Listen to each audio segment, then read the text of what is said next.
ado, we get into more of the subject matter at hand, and I shall introduce to you our speaker for tonight. It's Uncle Dale. He will talk about, as you've known surely about the title, the ethics in business. And just shortly about him, he has 4 kids, 2 boys, 2 girls, and his wife is from Russia. And currently they're also living in the United Kingdom, as much as I know at least. So please give it up to Uncle Dale, who will talk further into that topic, because somewhere it affects us all. We all at some point will work, whether it's when we study, we have some part-time, or even if we have greater ambitions for the future. But what does that include? How can we develop these connections? So, and how can we keep also positive morale without kind of losing our focus, all in the sphere of economy or business? So please welcome up Uncle Dale.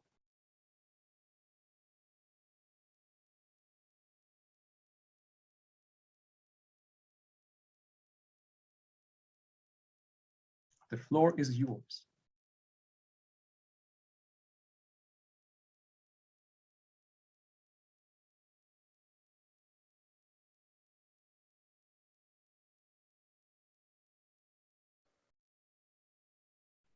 Hello, can you hear me? Yes, sir. All right, okay, great.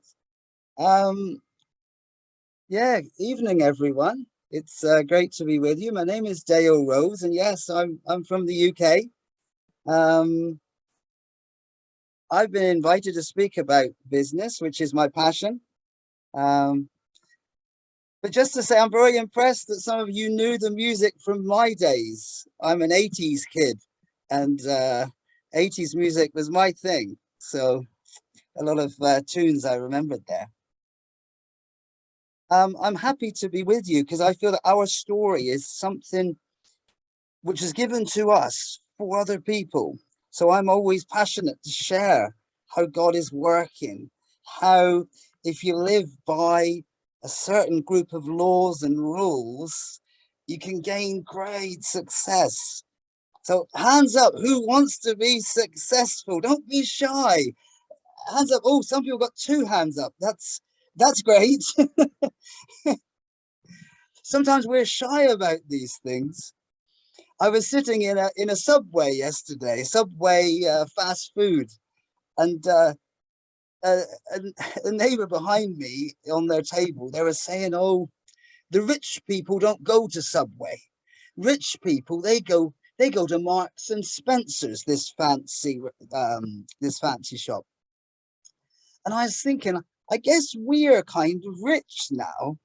And that made me think that actually we all should be rich. If we're living this way, we should all be really rich. And I want that richness for all of you guys on this call today. So that's why I'm sharing. I want all of you to be successful.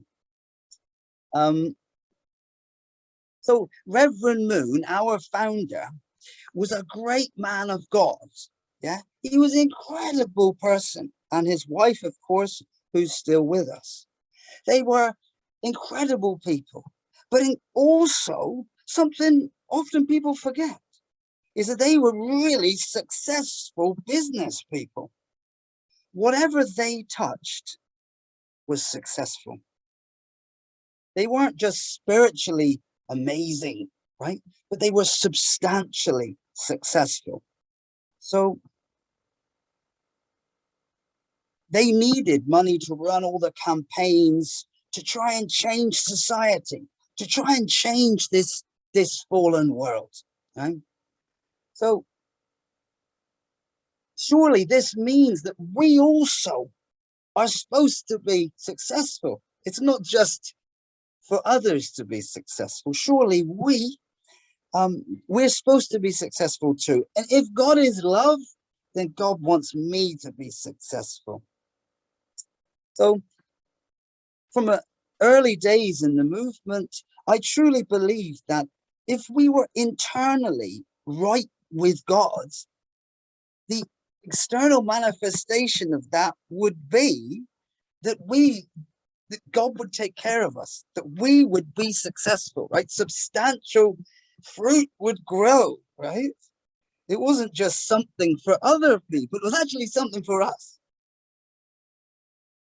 So why is it so challenging to build new enterprises ourselves? Actually, there's quite a few obstacles out there. So I want to talk about that. I want to mention a few of those points.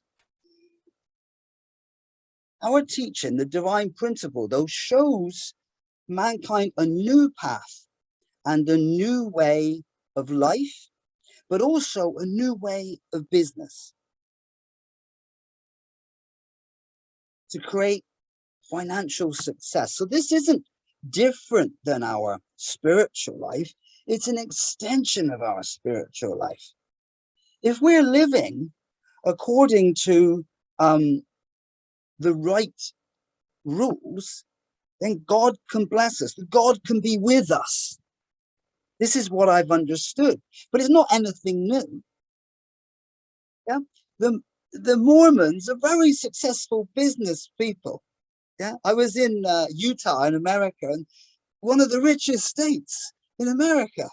Yeah, other than California, of course. Yeah, the Mormons are very successful business people. Look at the Jews, right? Wherever they go, all over the world, successful people, right? Even the Catholics too, very successful business people. So there's this kind of swear word, money, right? In religious movements, money is often seen as sort of a swear word, like we can't talk about money.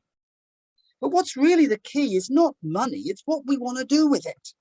Yeah, that's the key. If we want to do something great with it, do we not believe God will bless us, right? Surely people who are motivated by this higher purpose, then God will want to get behind them and support them.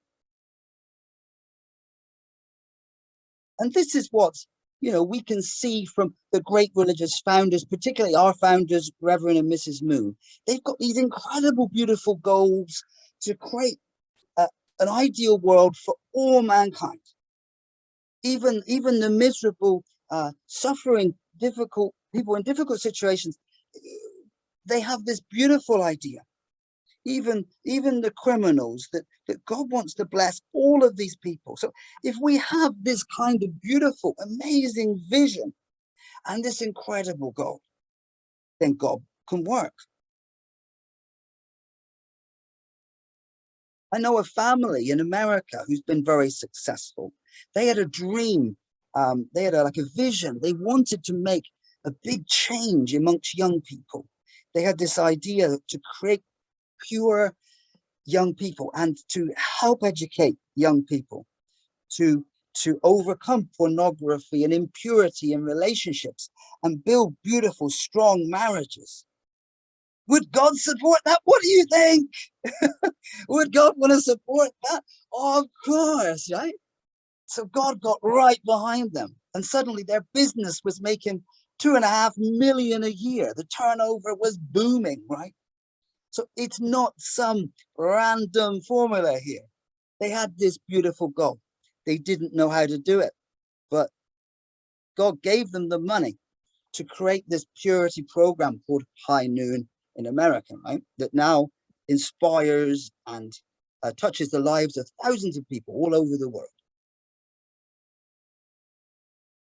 So sometimes, I said to you earlier, some things are blocking us. Often our biggest block is we ourselves. Yeah, we hesitate. We make God into some invalid.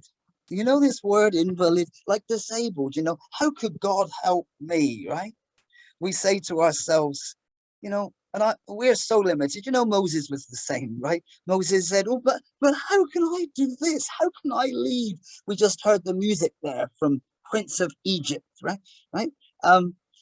Moses didn't believe, right? We often don't believe, but God is all powerful, right? We know that from the Bible, right?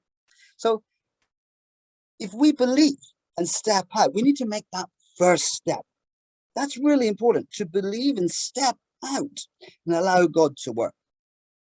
Sometimes we are waiting for some imaginary sort of no risk, ideal sort of thing to appear, right? we're looking for that perfect niche in the market on eBay, or we're searching for this dream company, right?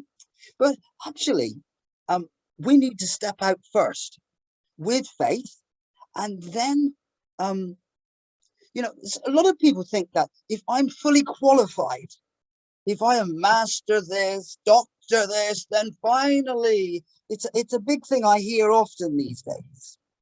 My wife and I, we are not so specialist. People say, oh, you must have some degree in business, right? Or some masters of something. I don't have anything. Yeah, I don't have anything. I'm a farmer. Yeah, but we had a desire to do something for other people. We said, we want to be successful so we can support as many projects as we can. We want to help others. We want to transform people's lives. We want to get behind amazing projects and make them successful. Because often what they're lacking is just money. So we prayed like that many years. God, give us success and we'll do great things with it. We promise we'll do great things with it. So that's how we were thinking. So today we have like this business, and I won't go into details about it, but it's 1.2 million turnover, right? There's just my wife and I and another employee, just 3 of us. The bank called us and said, well, how can you be doing this with 3 people? And I said, well, actually, we're religious people. God did it, right? But they don't understand that, right? That doesn't make any sense. So he just thought I was probably a weirdo. So I think it's often easier to believe in the little voice in our head that says that we can't do it. Yeah. That who am I? You know, I'm not Bill Gates. I'm not some great businessman. How can I do that, right?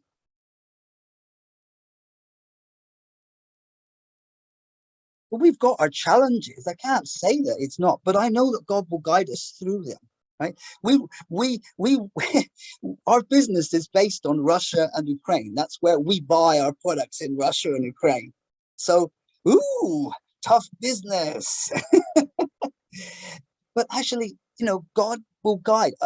God has guided us through coronavirus. God guided us through Brexit. So God has no problem to guide us through this. Yeah, of this I'm sure. Of this I know.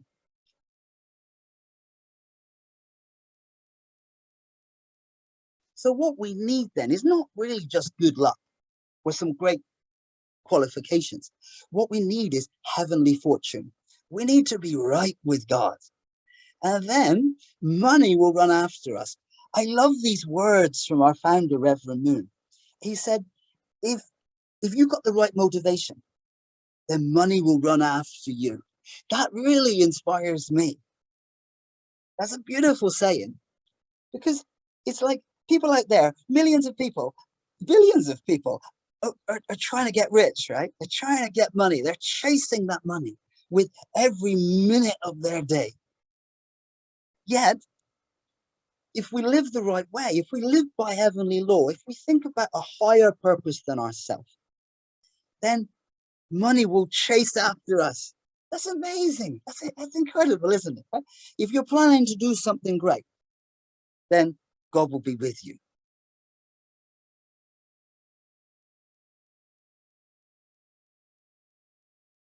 We experience this ourselves all the time. Yeah. But the more we help others, the more that comes in. I was many times I've had the experience where I leave my business, and I still am the main consultant to big customers, right? So I leave the business for a few days to go away and to teach young people about moral values, and about the principle of life. And then I'm thinking, I must be crazy. You know, I'm losing thousands and thousands. I'm losing customers left, right, and center. And finally, when I arrived back, I looked back at the week, and we made more that week than the week before. Yeah, because if we're doing the right thing, God will look after us. It's amazing. And when we support more projects. At the moment, we're supporting 6 different programs in Uganda, Senegal, now Zimbabwe, Albania, in Czech Republic previously. So we've got lots of different projects on, and the more projects we give to, the more that keeps coming. So do we really believe in God? Yeah. Oh, is God an active God, a God that's truly with us, who's right behind us, or is God this miserable, disabled God who can't help us? Which one do you believe in? Yeah. If your motivation is just to put food on the table, then God can only give us a small blessing. I always think that if we have a really, really big bucket, then God can give us a huge blessing, right? But sometimes we're walking around with a little teacup, right? A tiny little cup, saying, please bless me, yeah? But our motivation is small, right? We're just thinking something small.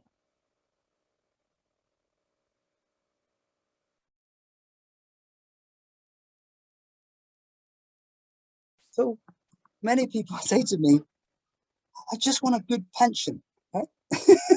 I hear young people say this regularly these days. I just want a good pension, you know? Is that our motivation? Is that it? Is that our goal? Can God really work with that? I don't think so. Yeah, I don't think so. If we've got something big, God can get really excited. Yeah, that's what I reckon. That's our experience. So why are we not creating these amazing companies? Why not? So one thing we need is teamwork. I can see that some families, like our own family, we've made business success, and then we've worked with our children to do that. But in Manchester here, we have another couple, they've also done the same on a family level. But how much power, how much potential it would have if like 4 or 5 young people from around Europe who had this incredible divine principle life, yeah, they're living by this beautiful idea of living for sake of others, yeah, and that they got together and they build something together. You know, like individually we are weak, but if we are standing together, we are strong. Yeah, I've said that many times, but it's really true. Yeah, imagine if you could find other young people across Europe who have the same passion. Maybe they're all designers, maybe, for example, and they all get together to build this new enterprise with a new culture and show this world that actually it's not about the rich man mindset. It's not in these books that are written by these psychologists, but actually we've got the secret right here, you know, living for the sake of others. By setting up a business with a new set of values, other people see that. Yeah? Our experience is that people feel like they know us, like the 3 of us are available for them. And of course, do they come back to you? Of course they do. Yeah, because they realize that we're not making that quick buck. We're not out to cheat them and then sell and then never pick up the phone again. Right? They can call us for years later. In fact, they can call us for the next 10 years. We'll be here for them. So it's about caring for people, and people can feel the difference. So what we're doing in business then, it's an extension of our life. It's where our values meet the world. So we are showing the world our values through our companies, through our businesses. Often young people go away and work for another company. But then within that company, they get absorbed, consumed with the culture of that company. Well, that company might be a great company, you know, like Amazon or whatever, right? But we want to build something new. And my wife and I when we were building this company, we were thinking, how can we build a company that shows sort of a true love culture, if you like, that people feel when they talk to us that we really care, yeah? So we are a heating company. So we will warm your homes. We will take care of your homes. We will guarantee that we'll find the cheapest solution because we care about you. You are our brother and you're our sister. Whatever country you're from, we worry about you. We think about you and we will provide care for you long term, no matter what. So it's not just a line. You know, many businesses, they just spin a line, right? And then afterwards, after you're gone, they don't bother to even pick up the phone. The customer service is gone.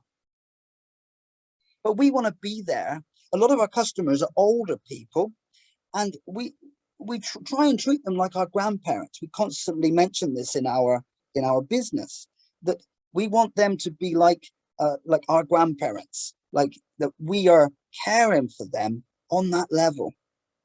And calling them, how's it going? How are things going? Do you understand the thermostat? Can you work the thermostat? Do you know how it works? Yeah, because sometimes they need advice and support, right? Like older people often do. Right? So this is our sort of culture, right? We're trying to build something different, not just be part of that selfish capitalism thing where everyone chases the next dollar, right? Or next pound, or is it euro, right? I think euro is the way forward, right? So that's the potential that we've got to work together. You know, working or in this call, I can see countries all across Europe. What potential we have to work together. Looking around this screen, wow, that's incredible, right? So in London, there's also a very beautiful testimony for one brother I know. He's very successful in his work, but because he's got, again, a very beautiful goal, right? He's working in a charity in Africa, in actually Uganda, and he's built there a farm, and he is affecting hundreds of people's lives. He finally realized that more important than building his own little business was actually serving people. So he has built a mill to grind the maize that the farmers all grow locally so that they can bring it to him, and he can turn it into flour so that they can make all kinds of bread and food locally. They don't need to go to the city, yeah? But he's trying to serve them and solve their problems, making a food bank to ensure that the food will be reliable, a reliable price, because often, you know, because of drought and difficult seasons, the prices go up and down. So would God be with that person? Did he get a promotion? What do you think? Yeah, of course he did. Yeah, he is climbing up the ladder, right? So even if you're not building your own business, maybe you're thinking on this call, but Uncle Dale, I'm not a businessman. I can't build my own thing. I'm not that confident. But actually, you see, I can see the stories, you can see where God even blesses. If you work for another company, that's okay too. But if your motivation is right, then God will give you more and more blessings so you can do bigger and bigger things in the projects and activities you support. You don't have to be the next Bill Gates. Don't worry. No worries. You can be the next you know. So one issue is security. I totally get it that many of you worry about security. Yeah. Maybe your parents, they were not stable financially. And then you look at them and you feel that, and maybe they are saying to you the same thing, get financially stable. Yeah, it's totally understandable. But with business, inevitably there's some risk. Yeah. There's inevitably some risk, but if you'd work together with other people rather than doing it all on your own, together you are strong. You could come to maybe a mentor like me, or there's other mentors that I could put you in contact with who can help you to build your company, that you're not on your own. And working together as a team, you'd be strong, you see? So it's not just about you yourself. We could work together, right? So what other formulas are there of success? Keeping public, yeah, doing something for other people. It's in the principle. It's the basics, the bread and butter, if you like, of our movement is serving others. Do something for others. If you don't keep that wheel rotating, you start to just go around in circle. You don't go anywhere. You need the two wheels moving, right? You need two wheels moving to go in one direction. One wheel just goes round and round and don't go anywhere. We need to live for the sake of others. Go and volunteer to help a project. Do something for others. Do tithing. Our experience with tithing is crazy. Like, people say to me often when I talk to people about tithing, they say, but how can you afford tithing? I'm broke. And I say, but I can't afford not to tithe. Yeah. Do you know it? Does that make sense? If I don't tithe, fortune won't come. The law is that if we give 10% of our income for the sake of others, if we offer that for a higher purpose, then the 90% that remains in my hands, God can use it, right? So that's incredibly powerful. We've noticed again, we've actually set up a direct debit. So we make sure that that first money out of our account every month is for God. It's for a higher purpose. We don't touch a penny of that, but that goes for God. And then God can trust us, right? Because he knows that we put him first. So there's lots of little key little tips here you can work with.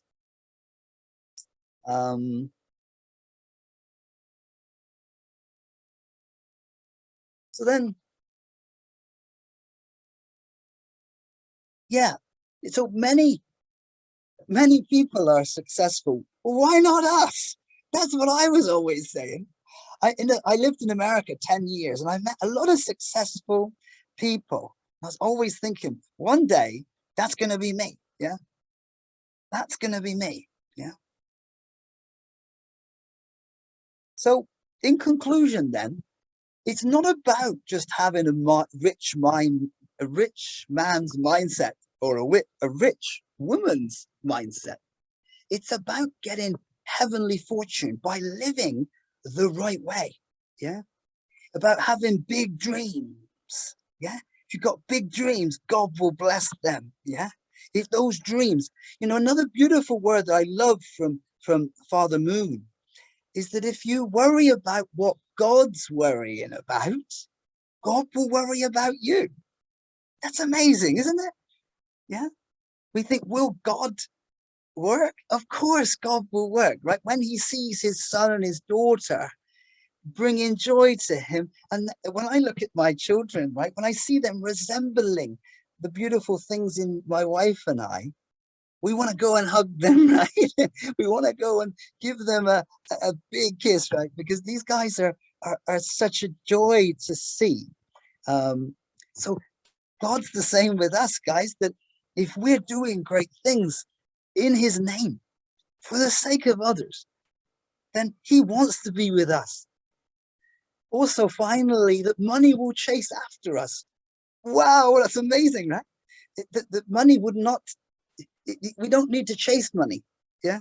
Sometimes we're thinking, oh, how can we pay the next bill? But the key is to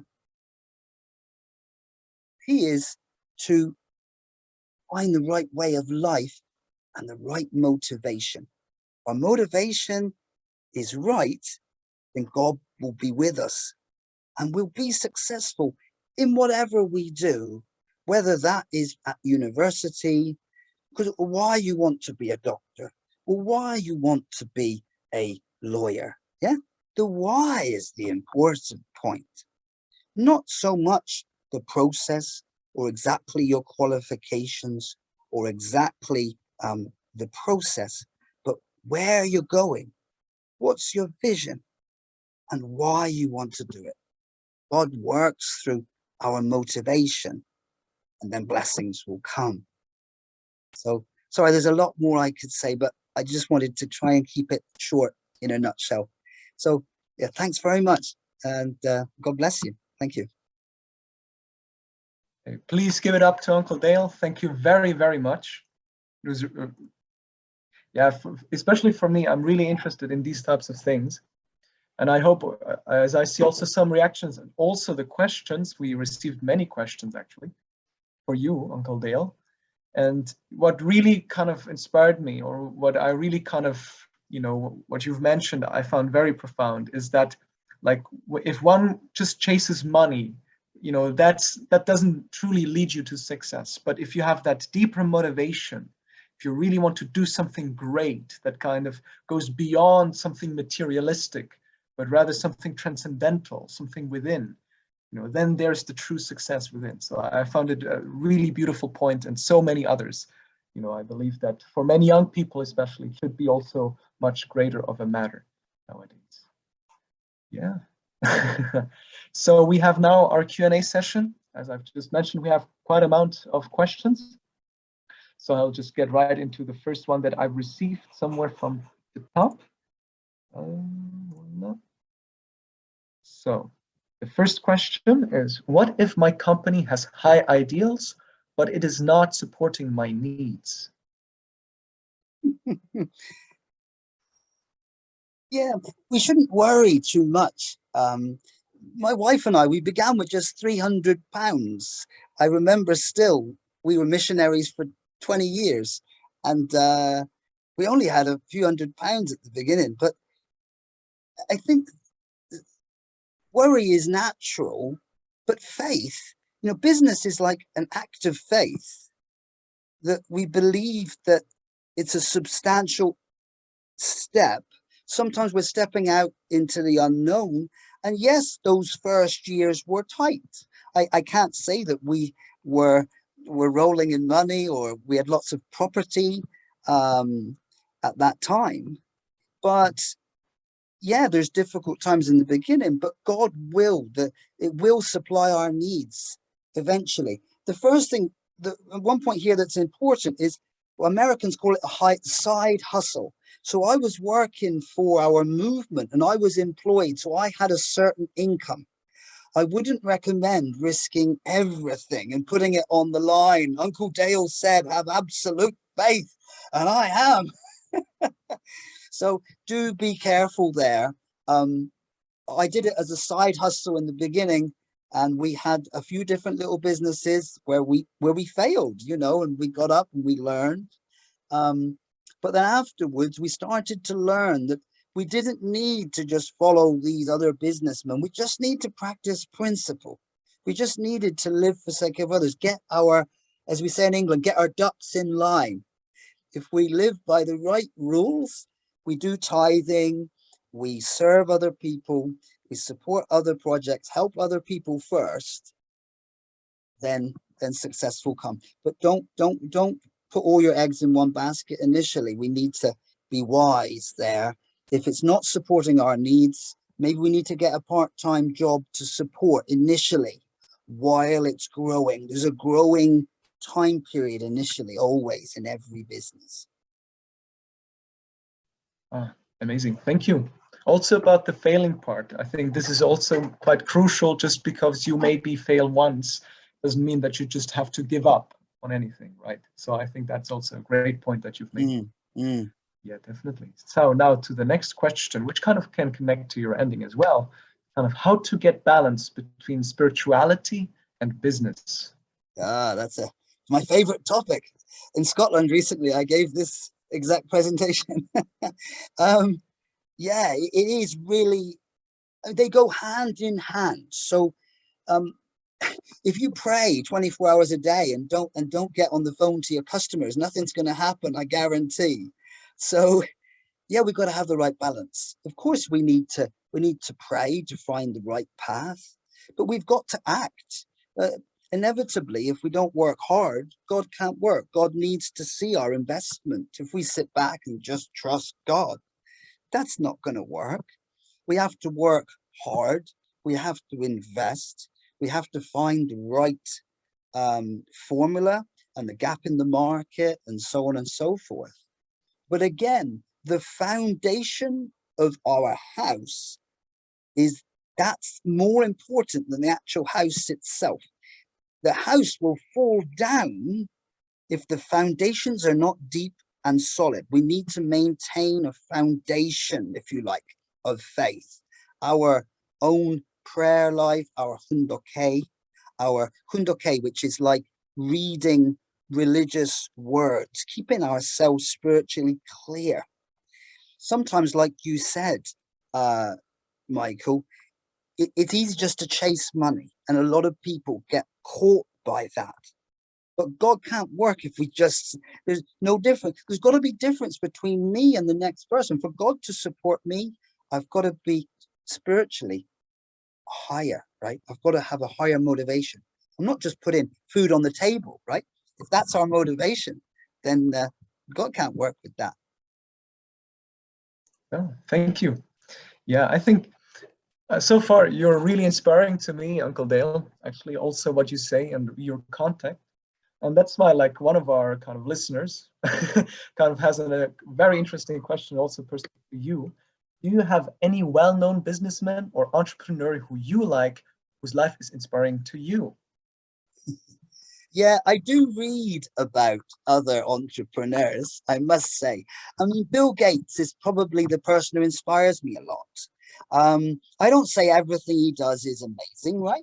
But generally, if you think of his beautiful ideal, the original motivation was to put a computer in everyone's home. How beautiful is that? Would God support that?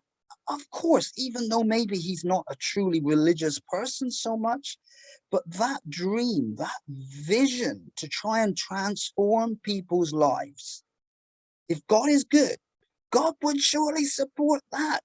Surely God would be on that. What a beautiful idea that God could improve the lives of people in the deepest village in Africa somewhere. That vision to try and get knowledge and understanding and education out to all homes, that that was such a for me, that just follows my experience right on the right. It's perfect, right? He, of course, recently he divorced from his wife, which I think is a tragedy. Him and his wife have donated, I think, billions now all over the world to all kinds of incredible causes, like stopping malaria in Africa. His book, his autobiography, is an incredible book to read. What a cause, right? To stop the millions of people dying of malaria each year. Wow, what's that? That's a target, right? And now his goal is to provide clean water to every person in the world. These are incredible goals. Would God not bless these things? Surely he would. Surely I believe that God would be with that. So he's been inspiring for me over the years, reading his books and reading his articles, because it's in line. Even maybe he doesn't know the principle. He doesn't know exactly our life of faith, but by some miracle, he understands some key points. Yeah. Absolutely. Thank you. Yeah, it shows also the principle. It's universality, right? One may not know the word exactly, but actually it's kind of lifestyle, or it's kind of approach in some ways can really touch many people kind of unconsciously also. Yeah, definitely. Yeah. I mean, yeah, you could be a simple person without knowledge of internet or books, just in a village. Reverend Moon one time said that a simple farmer in China, if he's living the right life, God will bless him, even though he doesn't know maybe all of the complexities of life, but he could be living a incredible life, not knowing all of the complexities. Absolutely, absolutely. Now, the next question is also something that you've touched upon, but you also may expand a bit, is how can we broaden our horizons beyond just providing for ourselves so that God can bless us with more? Yeah, it is a challenge to think. Like I say, I remember years that we were really tight. We were renting a house, but we had a vision. Our imagination was something totally different. We had a vision that we would buy homes for our children. Like, we wanted to build a community with our children, to settle as a tribe here in Manchester. So with that in mind, we've bought now 4 properties nearby here, so that if our children want to accept that gift with their spouse and come and live nearby to build a community together, then that was what we were thinking. We were, but Reverend Moon was the same. He was in a little hut, right? He was in a little hut talking about Kingdom of Heaven. And he was there in this cardboard little construction. The rain was pouring in, and he was talking to people. Of course, Jesus also was a poor carpenter and talking about the Kingdom of Heaven. Yeah. So it is a challenge to get out of our present reality. Yeah. It's hard to go beyond the situation on the table, because I remember, for our children, my wife said to me, we want to buy some nicer food that would be more healthy for our children, and what can I say?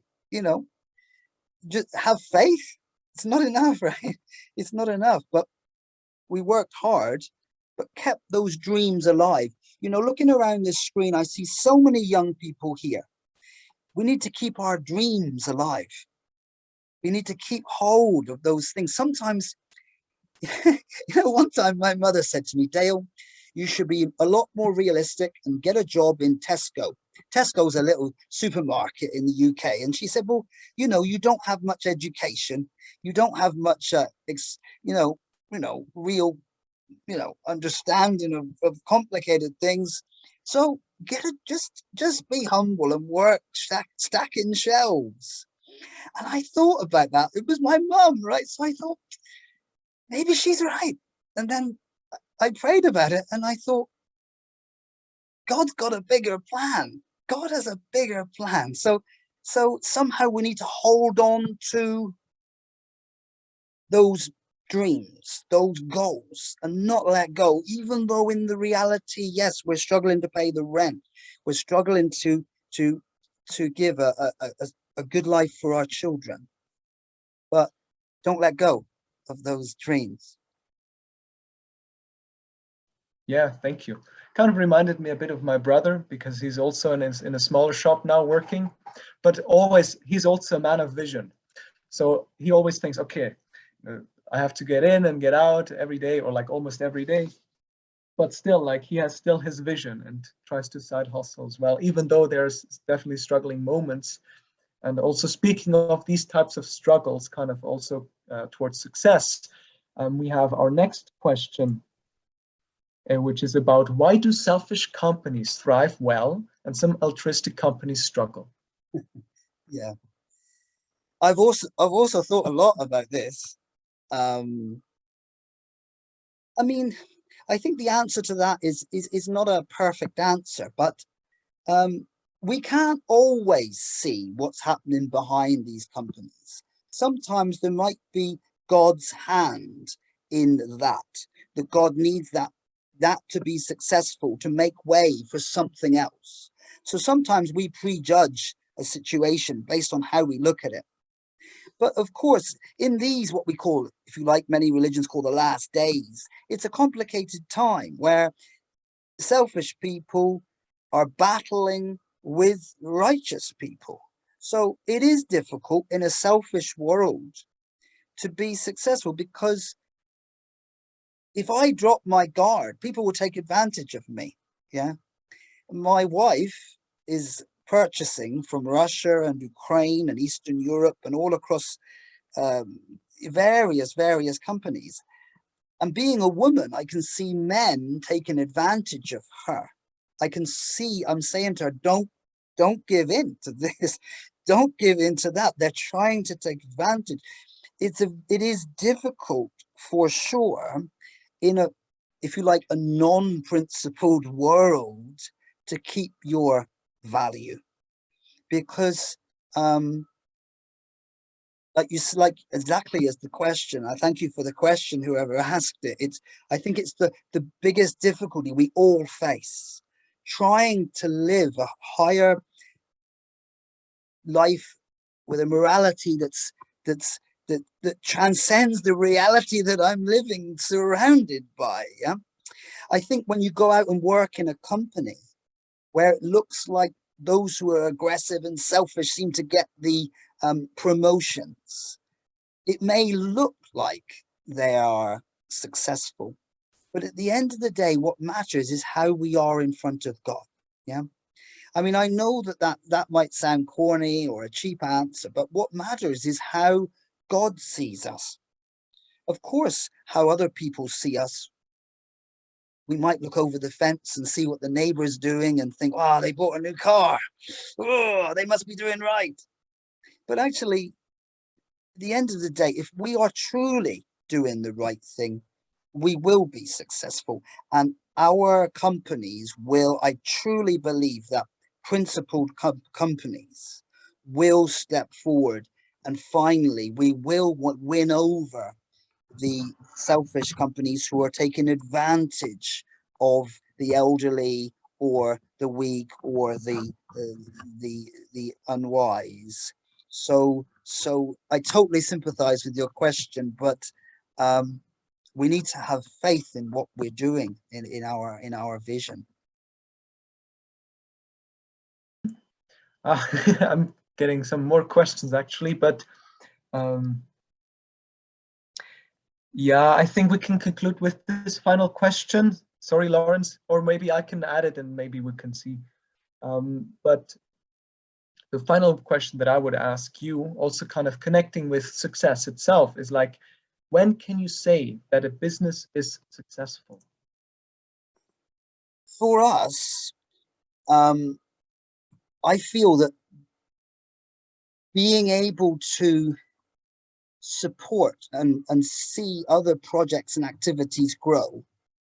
Like recently, we supported a campaign in Albania. With we could support reaching out to the president of the country.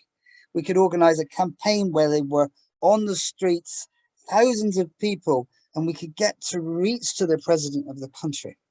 I feel that what success is being able to change the world around us, to be able to raise the bar.